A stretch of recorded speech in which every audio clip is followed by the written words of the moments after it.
Welcome to Programming with Professor Caleb. In the last video, I introduced the concept of inheritance. Today, I'd like to talk about an idea that makes inheritance even more powerful: polymorphism. Polymorphism is about picking the right method to call automatically. I've previously introduced the idea of method overloading. With overloading, we have multiple methods with the same name, but different parameters, either a different number of parameters or parameters with different types. Then when we write code to call the method, the compiler will pick the version of the method that matches the parameter we give it. For polymorphism, we're doing something similar called overriding a method. When we override a method, we're creating a method in a subclass that has exactly the same name and the same parameters as the original method. You've actually done this a number of times. ToString is a method that you've overridden.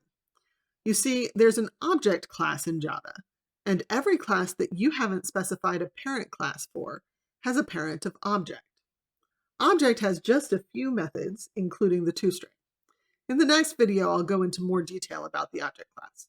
Right now, let's get back to our polymorphism. As you've seen with ToString, when I override a method and call that method with a subclass object, I get the subclass's version of the method. So let's think about our student class from the last video. One of the things we did was system.out.println stu1. So let me pull over the code. And I'm actually going to mess with this a little bit. So let's see what would happen if we didn't have a ToString in either of these classes. So we're going to get rid of person's ToString, and we're going to get rid of student's ToString.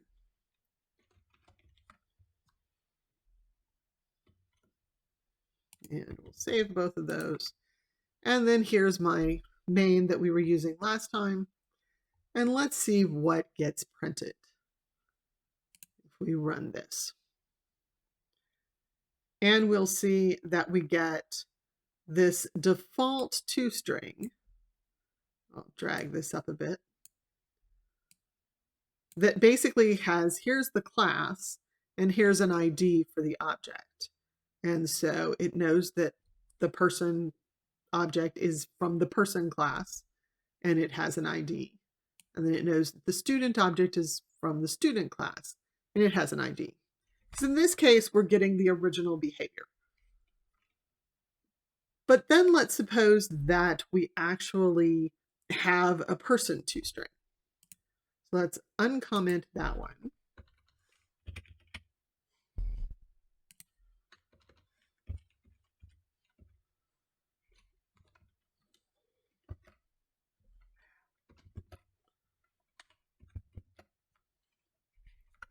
And save and run.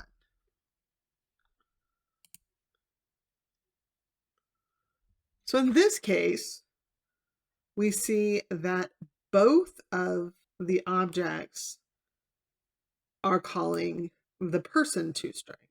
They're no longer calling the object ToString because we have the person one. But the student doesn't have its own ToString, so we're calling the person one.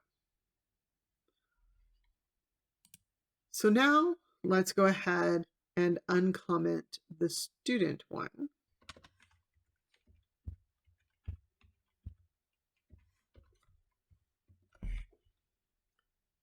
And go back and see the behavior that we saw last time. So when we run this, the person will get the person ToString because it is a person, but the student will get the student ToString. And so that feels very natural, and to some extent it is. So overriding methods is great, especially since we can call on the parent class methods to do part of the work. But that's not the cool stuff. Polymorphism is actually about something called late binding.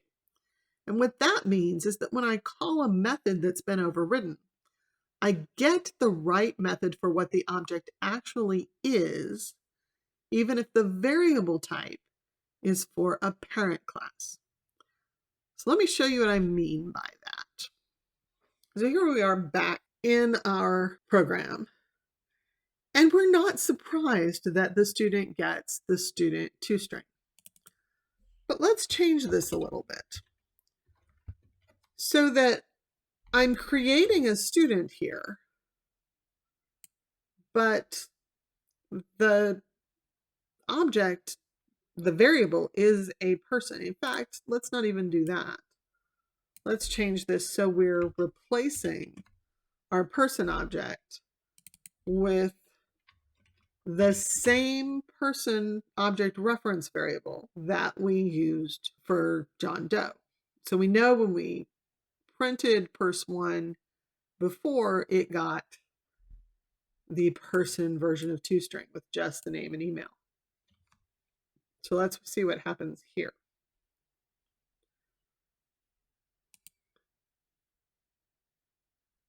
And you'll see that even though this is a person variable, we get the student version of toString because this is actually a student object. This is what polymorphism is all about. This ability to call a method on a reference to a parent and get the behavior for what the object actually is. So I've added the faculty class. So this is a faculty class. I haven't done the commenting here, but just threw together the class itself, and you can see it's got a toString that is specific to it. It uses the various instance variables that we defined in the previous video. So I'm going to go ahead. I have a faculty object code down here. So I'm going to pull that out, bring it up here, and get rid of all the extra asterisks. We'll see. I'm going to do it with pers1 as well.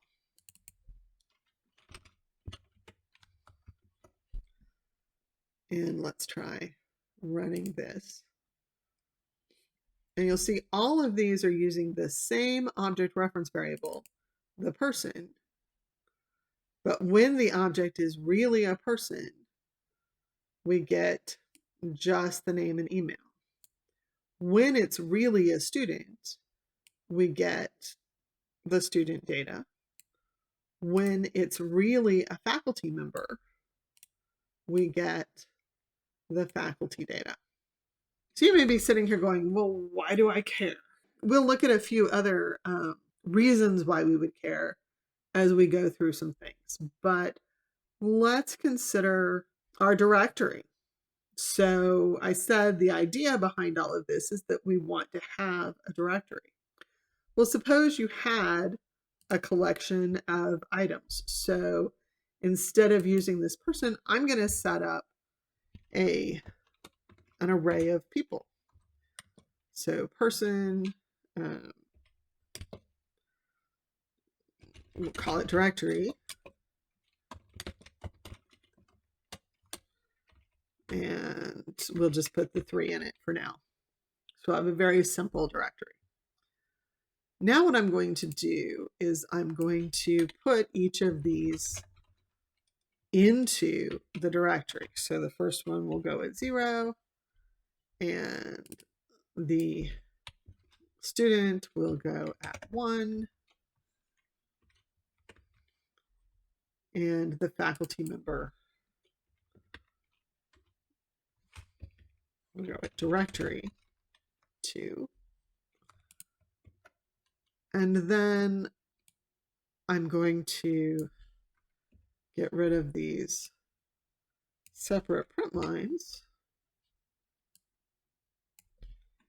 and just run a loop. So for person pers in the directory, let's system.out.println first. And then I'm going to put an extra blank space between them. So notice that I made an array of person objects or person object reference variables, but they point to items of different types. So let's see what happens when we run this and loop through our array to print out the different items. And we'll see, of course, we've got this leftover printing that isn't relevant, but we see that we get the person version for John Doe. We get the student version for the student. We get the faculty version for the faculty member. And this happens automatically. We're not creating ifs. This is happening because of the way the overriding and the polymorphism work. So what happens is when we compile, all the compiler knows is that this is a person. And so it checks to make sure that we really can do whatever method calls we're trying to do with something of that type. However, when we get to actually running the code, behind the scenes it says, oh, this is a method in an object that could be overridden. This is not really a person, it's really a student.